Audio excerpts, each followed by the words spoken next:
Well, I talk about little pieces and big pictures, and sometimes things aren't what they seem at all. A perfect example is, as most of you know, I don't use a bit when I ride. I ride her in a halter. But when I got her, I kind of assumed that she'd had a bit in her mouth. And, well, I was pretty sure she had, actually, from what I've been told by various people in their unsuccessful attempts to ride her, that they have actually had a bit in her mouth. So I thought, okay, I'm going to put a bit in her mouth. Well, that didn't go well at all. First time I held a bridle up in front of her, she reared up, did a 180, and took off the other direction. The bit wasn't the issue, the bridle was. She was scared of rope straps or anything that she thought she might get hit with. But even at that, when we decided to work on it anyhow, she was very reluctant to take the bit, and, well, we worked on it anyhow. And as you can see, she doesn't even have a halter on her or anything here.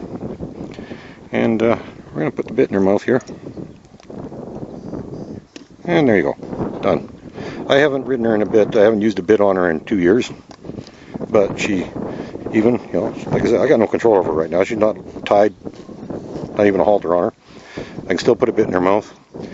And even though I don't use one when I ride, the point of doing it wasn't to get her used to the bit so much as simply helping her get over various fears, because that's just one thing. She didn't like the bit. She was scared of the bridle. They were both issues to her.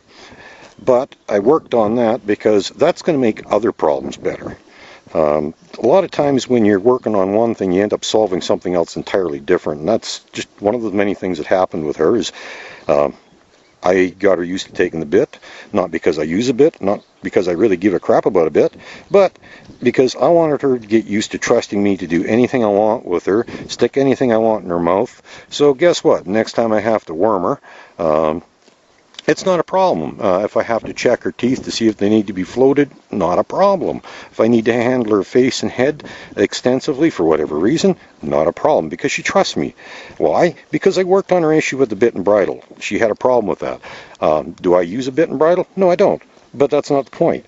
I worked on that problem. I solved that problem, which actually in turn solved other problems. There's a lot of things that are really interconnected that you got to really pay attention to. And a lot of problems that you have aren't really problems, like I say, they're symptoms, and you can solve them doing something entirely different.